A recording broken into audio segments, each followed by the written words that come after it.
The following episode of Dad vs. Daughter was made possible by a contribution from Bezier Games.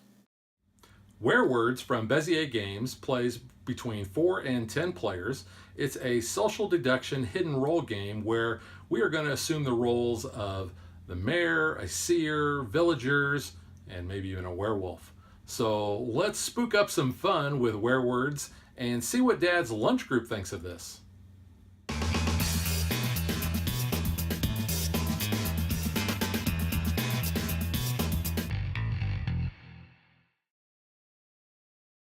So Werewords is a game for 4 to 10 players. It's a social deduction game. You are going to have at least these 4 roles up here. You have the mayor. The mayor cannot talk. He wants you to know and guess what his word is. You have the werewolf, who wants people not to guess what the word is. You have the seer, who wants the team to get the word, but they don't want to expose themselves.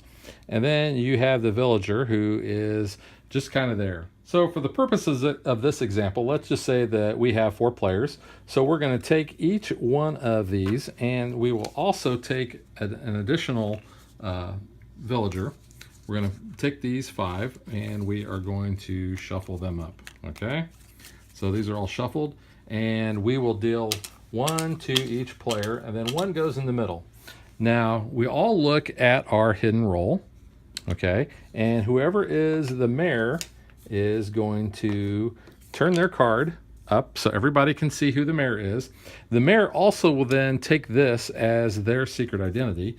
In this case, he's a villager. So the mayor is going to want people to guess the word. So using the app here, let's say the mayor is always selected. So we have a seer, we have a werewolf, and we have 2 villagers. So let's just go ahead and we'll walk through this a little bit. Close your eyes. Mayor, wake up and tap your secret roll. So we know the mayor is a villager, so he taps that. Mayor, choose a magic word. So he gets these options because we were on the easy one. Let's just choose alien. Mayor, here is your magic word. Okay, so this is going to show the mayor what his word is that he picked. Mayor, close your eyes. Seer, wake up and view the magic word. So the seer knows the word, and the seer is going to try to steer people in the right direction without exposing Seer, who she is. Close your eyes. Werewolf, wake up and view the magic word. So the werewolf knows the word, and that way he can try to hone in on who the seer is. Werewolf, close your eyes. Everyone, wake up. You now have 4 minutes to figure out the magic word. So you'll see the timer goes on, and what's going to happen is everybody is going to be asking the mayor a series of yes/no questions. Is this is the word a person? And since it's an alien, the mayor might say, well, maybe. So he gives that person a token. This person here might say, is the person human? And the mayor would say, no. And there's no rhyme or reason. It's not like you're going in clockwise order or anything. Everybody just kind of throwing these out. And so let's just say that this person says, is this person somebody that's on another planet? And the mayor might say, oh, you are so close. And then this person might say, oh, is it an alien? And the mayor would give them the correct token. And then on the app, they would tap the correct button. Congratulations! You discovered the magic word. Werewolf, turn your card face up. You now have 15 seconds to find the seer. So the mayor or the werewolf flips up and says, haha, I was the werewolf here. Now they're trying to figure out who the seer is. The seer could be any 3 here. So let's just say that the werewolf thinks that it's this person. Werewolf, 3, 2, 1, vote. So the werewolf says, haha, you are the seer. And the seer says, yep, I was the seer. So the werewolf wins in that case. So let's just say that everybody went through and we exhausted this huge pile of tokens that we have, which actually can go fairly quick. We just tap on that. You ran out of tokens. As a group, you now have 1 minute to find a werewolf. So then the group now is talking amongst themselves, trying to convince everybody who they think the werewolf is. Let's just flip that back down so nobody sees that. And let's just say, well, we think based on the fact that he only got one right, that he was the werewolf. So we're going to point and we're going to say vote. Time is up. Everyone. 3, 2, 1. Vote. And we say he is the werewolf. And the werewolf over here says, nope, it was me. I was the werewolf. You were wrong. And we all say, oh, okay, so we were wrong. Let's play again. Everyone. So then it's going to go through that again.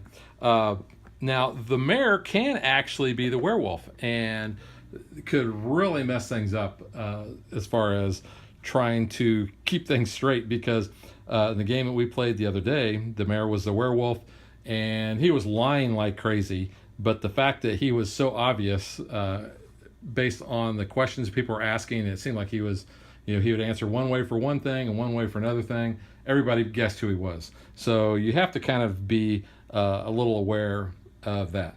The mayor can also be the seer, which I actually think that is, for the mayor to be the seer is more easy because they're not asking questions. I think the seer really exposes themselves when they're asking a lot of questions and they're getting them right because they're steering everybody else in that direction. So a lot of variety in how you're going to play the game. So you saw the four base things. You saw the mayor, the seer, the werewolf, and the villager. Let's talk about the other three that come in the box. Let's say we had quite a few people playing and we wanted to add a second werewolf into the mix. Now, they are going to act just like when you have one werewolf, except they're going to know who each other is. They're going to know the words. And then when it comes time to vote, they can actually vote for different people as the seer. So it kind of increases their odds when you have that many more players. Now, if the word is not guessed, then as long as either werewolf gets the majority of votes, the villager team wins and the werewolves lose. Next, we have the beholder. Now, the beholder knows who the seer is, but doesn't know what the magic word is. The beholder is on the villager team, obviously, and if a werewolf points to the beholder and not the seer when the magic word is correctly guessed, the village team still wins. So the beholder never reveals their card during the game. And kind of like the beholder, the minion, he knows who the werewolves are, but he doesn't know the magic word. So he's on the werewolf team. So if the majority of players point to the minion when the magic word has not been guessed, the village team wins just as if they found a werewolf. If the mayor is the minion, then it's just like if he was the werewolf. So that is Werewords. So let's see what the lunch group think of the game.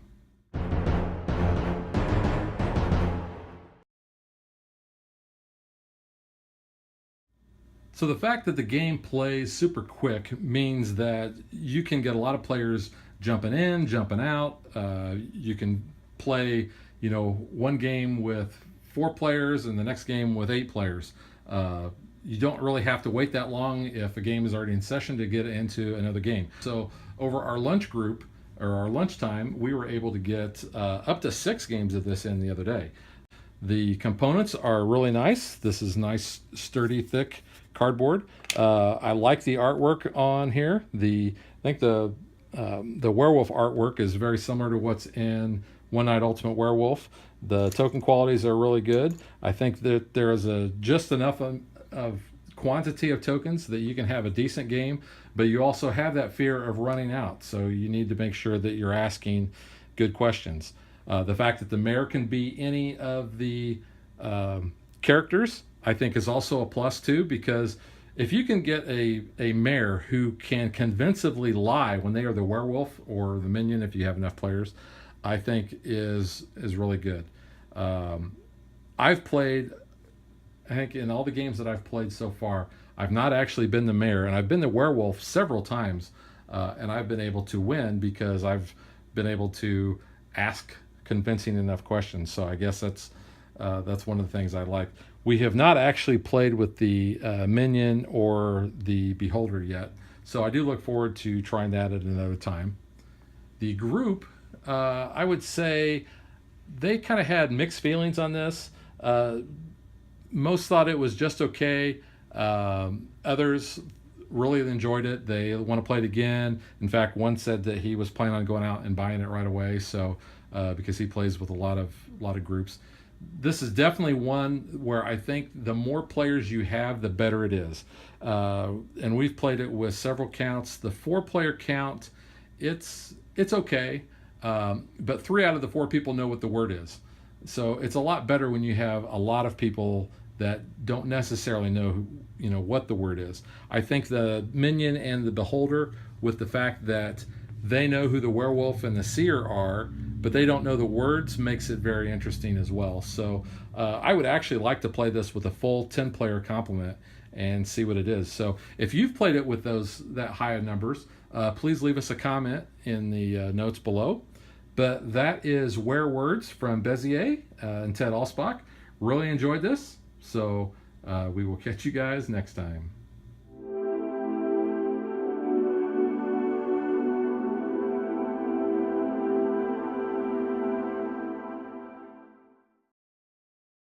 If you would like to support us, you can visit patreon.com/dadvdaughter. Like and follow us on Facebook to stay current on our show schedule, sneak peeks at future shows, and to interact with us.